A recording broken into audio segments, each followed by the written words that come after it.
I'll say a few words about Britain, because we have a referendum in a month on whether to stay in or leave the European Union. And what this referendum has done is to rip the ruling class apart. The Tories, the ruling Tory party, every day they are on the TV attacking each other. And this was more open since we just had some local elections 2 weeks ago. Now it is open warfare in the Tory party. You would not believe they were in the same party, the things that they were saying about each other. And Boris Johnson, people might know him, he's the crazy Eton boy, the public school boy with the blonde, messy hair, is comparing the EU to Hitler, just saying different methods but the same thing. And Cameron, who is another man from the same Eton school, private school, is then attacking Boris Johnson, saying, you know, if we leave the EU, there will be more wars, because apparently, according to David Cameron, it's a peacekeeping, peaceful body. We'll come back to that. But this has the potential not just to rip this ruling party apart, it has the potential to bring down the government. If we win the vote to leave the EU, Cameron will almost certainly have to go. But the majority of the ruling class in Britain, just as I believe the majority of ruling classes of the other EU countries, want to stay, want to remain, the campaign is called. And it is because in the global capitalism that we are in, they feel safer as working with another group of capitals, as a trading bloc, as a negotiating bloc, and as a military bloc in the West. And, you know, the bosses in Britain, they queue up to say why we've got to remain. The big bosses, you know, the CBI, the business organisation, it says, staying in the EU is overwhelmingly best for business. And that's what the EU is all about. Being good for business, good for profits, good for capitalism, good for the capitalists. We've not only had half of the directors of the top 100 companies lining up to say we've got to stay, we have had the spooks and the spies, you know, MI6 and MI5, saying we've got to stay because we'll lose all the intelligence that's gathered from the other spies and intelligence organisations of the rest of Europe if we leave. We will lose that. We've had the Bank of England coming out, the head of the Bank of England saying we mustn't leave because it will be dangerous for the City of London. And all the bankers, the French, if you remember, one of the French politicians said, all the bankers will leave London and they'll go to Paris if we leave. So of course we say, yeah, good luck to it. Let's get rid of the bankers. Let's have the refugees and get rid of the bankers. But this is the mood music of the ruling class. The doom mongers, we'll have more wars, we'll have, you know, it'll be terrible if we leave. We mustn't do it. During the last referendum there was on Europe in Britain, in 1975, Socialist Worker argued that we should leave, not be a part of it, because it was a boss's Europe. We say the same thing today, that we should leave and it is a boss's Europe. But interestingly, for many young people in particular, but from some people on the left in Britain today, Europe can be seen as a progressive choice. It can be seen as a decent thing because the people who are attacking Europe are often racist and horrible. So you get some young people saying, oh, but isn't Europe good because we can all go and study in different places? We've got big cosmopolitan cities, we can travel, you know, and get jobs anywhere we want. And surely it's more of an internationalist view for us to be part of Europe. We don't want to be a little Englander, we don't want to be somebody who just is in our island. We have the Social Democratic parties and trade union leaders all saying pro-Europe. Jeremy Corbyn, the new left leader of the Labour Party, has up until now been anti the EU. But he has been forced by those around him to come out for a pro-EU position. He looks like a parrot when he's doing it, you know, a normally passionate politician. Looks like he's in some sort of hostage video or something, you know, saying, yes, we have to stay in Europe. But nevertheless, it has an impact. Left-wing Labour leaders saying we need to stay in Europe. It has an impact. The trade union leaders roll out and say we'll lose lots of labour rights if we left Europe. And it is by these social democratic leaders, it's portrayed as bringing jobs and prosperity for ordinary people and against vicious bosses, and we would lose those protections if we left Europe. And so while we have Cameron arguing to stay, lots of the Social Democratic leaders arguing to stay. On the other side, arguing to leave, we've obviously got, included with the Tories that are on the rampage, we've got Nigel Farage, the UKIP, this racist populist party, arguing that we have to get out to stop migrants, that we have to get out to stop refugees. And you have this idea for some people can be that to stay in Europe maybe is the common sense progressive choice. But we have to absolutely start with internationalism, true internationalism, and class.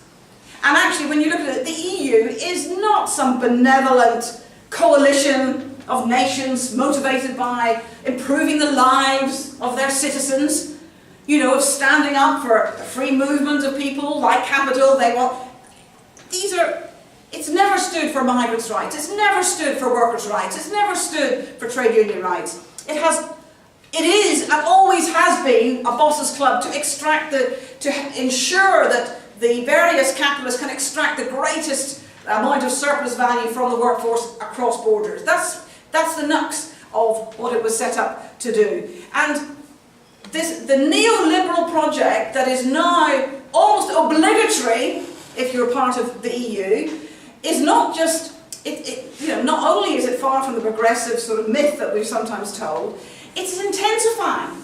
The neoliberalism of the European governments is intensifying. And you know, when the British ruling class saw going into the EU, not as a way to lift up the conditions of British workers, but as a way to drive them down, to make British capitalism more competitive. Now, what makes British capitalism more competitive is driving down wages, driving down working conditions. And so this was their motivation, this is their strategy, if you like, for being part of Europe, and that hasn't changed. And you know, when you look at the sense of this idea of having a neoliberal project, a bigger domestic market with free trade, you can see that this is mirrored. This isn't just about Britain, this is what the bosses right across Europe want to do. Look at France.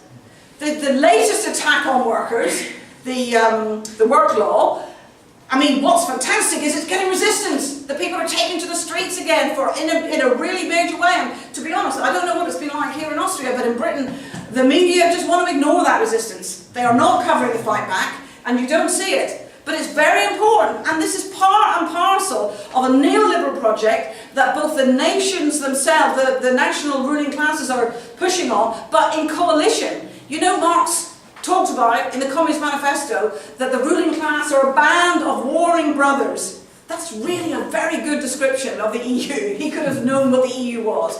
Because they want to compete, and when it came to the refugee crisis, they call it a crisis, but humanitarian, you know, they wanted to protect their own borders and let other people pay the price. So they were competing to try to move what they see as a burden, but at the same time they coalesce.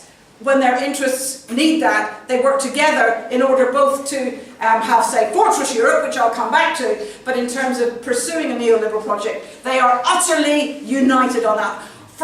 Whether they're from a far-right party or the Social Democratic Party, they are united on neoliberalism is the way forward.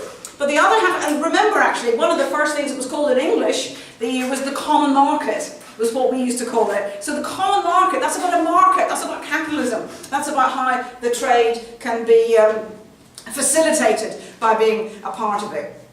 The other side of it is about military security, and increasingly so, that actually signing up to NATO is part and parcel of, it's integral now to the EU project. We have NATO boats, or NATO ships, you know, around the coast of Greece.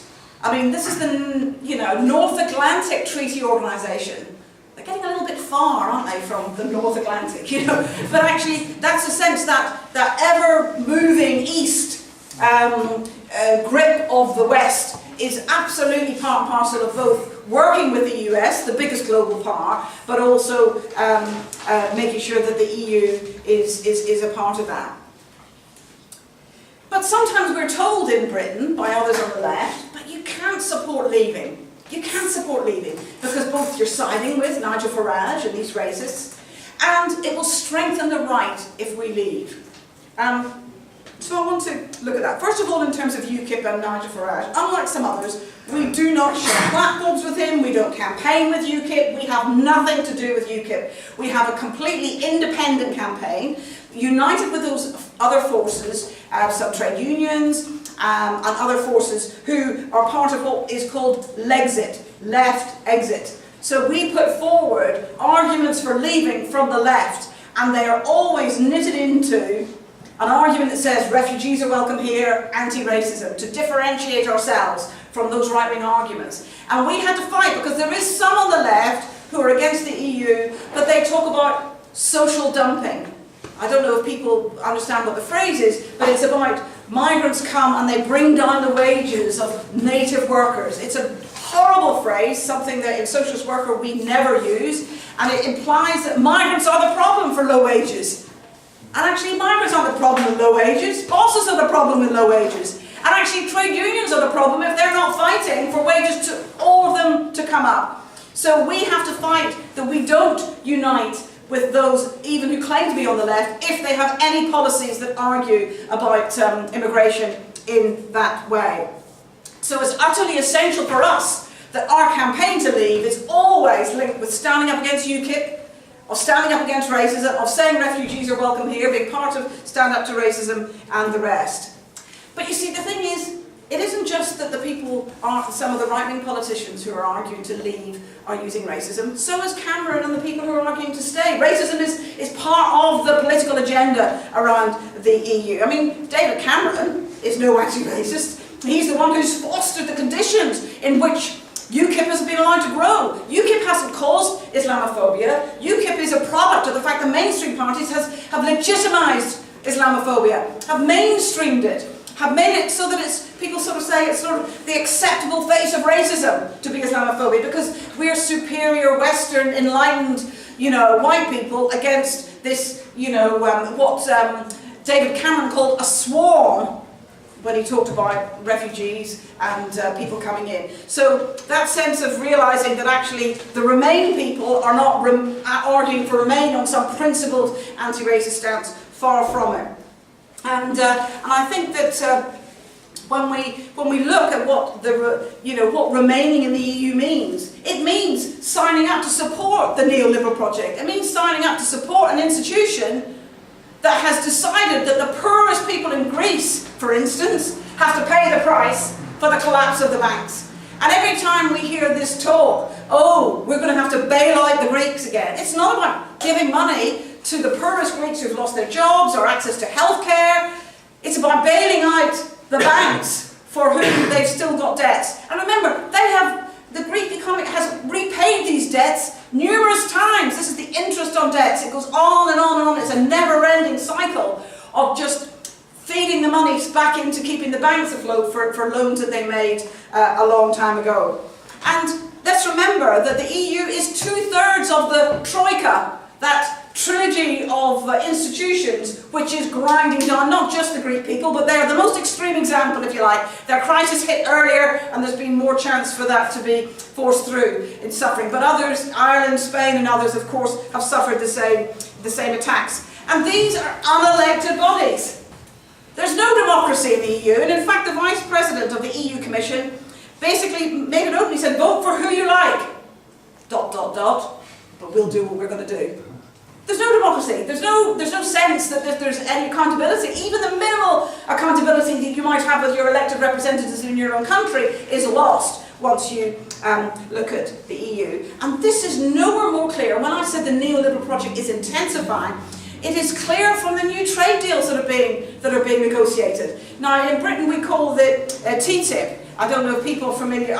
You probably have a different. The Transatlantic Trade and Investment Partnership. One of the most, terrifying trade deals, really, where you're going to get a situation where it might be possible for a corporation, a global multinational company, to sue a government if they don't feel that they've had an ability to earn profits from, say, hospital services or welfare services. So, for instance, if we try and fight for our National Health Service in Britain, which is free to access for all, if they don't privatise certain bits of it, global companies can go and demand that the government privatise, or they can sue the British government. And interestingly, the details of TTIP, the details of the negotiations and what the deal really means are not going to be revealed for 30 years. So they're driving this through, which most ordinary people don't know any of the detail, don't know about the implications, and don't realise it's going to make it easier for the few things that we're still hanging on to as public services for the public good. They're just wanting to be able to chop them up and sell them off willy-nilly. That's only one example, but it's the most extreme, I think, representing a massive attack on our side as a class. Not through national boundaries, our side as a class in America and throughout Europe, if they push this through. So when people say, oh, you know, in Britain it's about workers' rights, and this is a nonsense. It's a dangerous illusion at best, or it's absolute lies to undermine people. Because actually, you know, we've got to keep coming. You know, it sickens me to have trade union leaders saying we need the EU because it's going to defend our rights. They're almost negating their own existence. You know, where do we get maternity pay? Even to get the law for equal pay for women, which still doesn't actually exist. It was about women in the Ford's Dagenham factory striking for the right to get equal pay that won even the idea of equal pay. When it comes to maternity leave, we've actually got a better deal for maternity leave in Britain than in the EU minimum, because people have fought. Everything that we've got from workers' rights, I said it yesterday in my meeting on women, has had to be taken from the ruling class. This is not some benevolent organisation of bosses in Europe that have given it. And so therefore this is absolutely a myth. But when it comes to the idea that you know, of racism and migration, which really are the big issues around the debate about Europe, and you can't get away from it, and you certainly can't here in Austria in terms of what's happening, is that migration and refugees is the biggest challenge, if you like, both for the ruling classes, but in the sense of us defying their wanting to demonise refugees and make them the problem instead of their system. I think we have to look at the reality. I mean, when there's talk about free movement, and some people on the left in Britain say, but you know, free movement is a good thing, and you know, we have to stay in the EU to have that. Well, we all know that free movement is almost, you know, a bit of history now, really, isn't it, in terms of the new borders that have gone up to try to block refugees. Now, I support free movement, but actually I'm not going to swallow the idea that this is actually what the ruling classes are actually standing up to. This isn't happening. But there's another angle of it. We talked about it briefly yesterday, was the idea of free movement. Even the idea of it, the myth of it, is only within Fortress Europe. It implies that everybody from outside of Europe is the other, is the danger, is the threat. And so within the European borders, perhaps we're all, you know, okay, we can all move around, get jobs, perhaps get access to pensions and welfare. But beyond that, if you come from sub-Saharan Africa, if you come from the Middle East, if you come from somewhere else, then really we don't want you in here. That's what Fortress Europe is about. So actually there is no progressive sort of issue of free, we have to defend the right people to move around in Europe, while we don't differentiate between people from inside Fortress Europe and without. And really when you look at it, when you look at the fact that over 2,500 people have drowned in the Mediterranean and the Aegean Sea, that is because of Fortress Europe. That is because of the EU. There's no natural thing that's happened. It is obviously people are fleeing war and poverty and crisis. But they could be fleeing and safely arriving in Europe. You know, when the Greek comrades talk about people coming in the flimsy boats to Lesbos, while there is a ferry that goes every day, a big safe ferry with lifeboats and people have their cup of tea on it every day, and yet people are coming in these boats that sink. Why is that? It's because they have put up the wall, and the only people who are breaking it and trying to are ordinary people, aren't they? So the EU leaders are saying these people are the enemy, they're a threat, and they're a swarm, and all the rest of it. Whereas actually you see both in Sicily, where many do come from Libya and others, or in the Greek islands, ordinary people getting on the beaches, saving lives, doing what they can, challenging the priorities of the EU governments. And so this isn't one single government putting up Fortress Europe. This is something that the ruling classes, this is when they're the brothers, if you like, you know, when they're warring over other things. And so we have to keep coming back to that. And I think this vicious blockade, we have to say, absolutely break it down. It should be the end of Fortress Europe. We will not stand to the idea that this is in any way protecting anything of our life at all. It actually means that the ruling classes of Europe are responsible for mass murder. No less, that's what it is. It's murder. And sadly, we will probably go into another summer where this will happen again. And actually, when you look at it, you know, we want, I mean, as a revolutionary socialist, and you here will say the same thing, I'm against all immigration controls. Some on the left in Britain say we're against the racist ones. Well, actually, I think they're all racist. You know? I mean, if you're saying there's immigration, it means you're defining somebody as somebody who's not welcome in your country. Well, why the hell not? Why shouldn't they be welcome in your country? And so we start with that. We work with other people and other issues, etc. But the fact is, we have to keep coming back to we're against them all. And when it comes to the dirty deals that have been done, where the warring brothers come together, look at the deal that was done with Turkey. Okay, Turkey, maybe we will facilitate you coming into the EU a little quicker.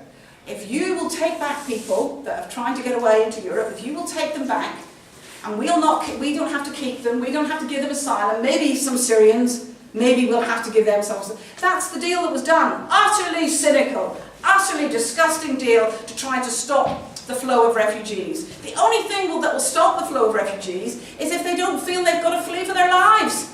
Nobody's fleeing. Nobody takes on lightly to do it. It's not like they're thinking, oh, I fancy living in a different country for a change. You know, it's an insult to those people to do this deal. And again, this is something that the EU has signed up to. And so has proven time and time again that the racism at the heart of that neoliberal project. And so, when we look at the debates in Britain, and which are reflected often in other countries about racism and about, you know, that to leave would make the racists stronger, make the right stronger. That's one of the arguments we get. I think we have to just come back and say that, well, being in the EU is no protection against the rise of far-right and racist parties, is it? I mean, you know, you only have to look at us on tenterhooks today with the election.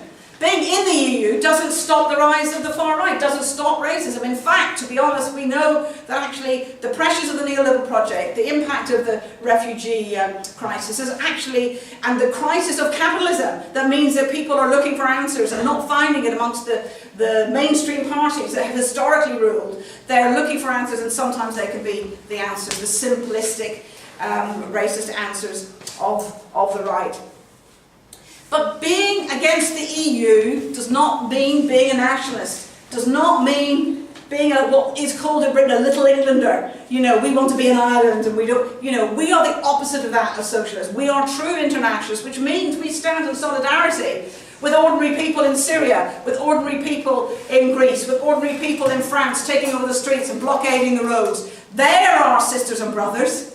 They're the ones that we have unity with. That's what real internationalism is. We stand with the refugees wherever they're from, wherever they want to go. And we want to see in Britain our Tory government beaten. Cameron, his career relies on him winning this. That's what's interesting. In fact, one of the Tories, an ex-MP called Kenneth Clarke, he said, if Cameron won't last 30 seconds if he loses the referendum. Well, to me, that's incentive enough to vote to get out.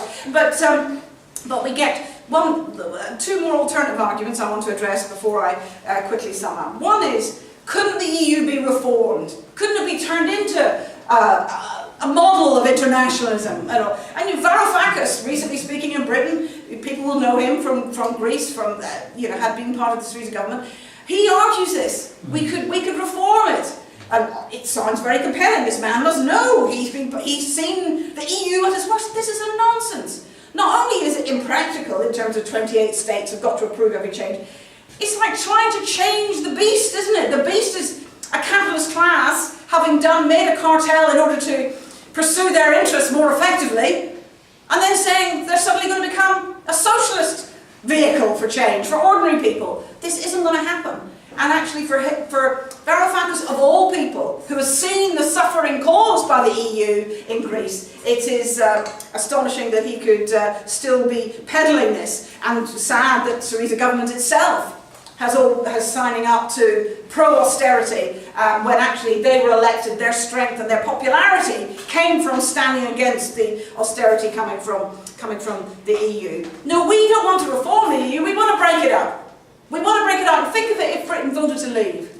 Think of the arguments that would mean in the rest of Europe. It would expose what the reality is, and it would put the rest of all of the ruling classes in crisis as well, because much as they rail against Britain and Cameron sometimes about what he's demanding and all the rest of it, they know that one chip off can actually shake the whole thing, because we are in the middle of a capitalist crisis, and that sense of how they're all going to get out of it relies on making us pay, and that relies on these institutions remaining illegitimate in the eyes of the ordinary people, so they sort of think that they have to stay there, but also that they think there will be greater stability. We want instability for the ruling class. We want them to panic. We want them to be full of divisions. We want them to be fighting each other, and that's what it means. So interestingly, and this is my final point, interestingly, in Britain, the divisions in the Tory party and the ruling class by the EU have opened up opportunities, small but opportunities, because they're giving things away at the moment. They're making new turns because they're worried about the right of their party.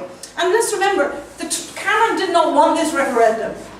You know, he wants to stay. He was forced to do it because the right of his party were basically in mutiny and looking to go to UKIP, and he decided he had to do this to placate them. And so, therefore, he is constantly placating some opposition. So we've had small U-turns, I don't want to exaggerate, on the trade union bill, which was attacking trade unions, on allowing in some of the refugee children in Calais who are unaccompanied, on privatising schools. You know, these are little U-turns, but they've been forced from them because at the moment they're weak and divided. And so we are arguing, you know, the SWP in Britain, fight now! Now is the time to fight! While they're weak and divided, while they're at each other's throats, we should fight back and take advantage of their divisions, take advantage of the crisis that they are. So that's why we in Britain are calling for a no vote, because we take sides. We take sides with workers and refugees to say we're against the EU and we're with the workers, standing up to racism, standing up to neoliberalism and capitalism, standing up to exploitation and racism. And that means people who are fighting, whether it's here, whether it's in Britain, whether it's across the world. That's who we stand in unity with, and that's what true internationalism means.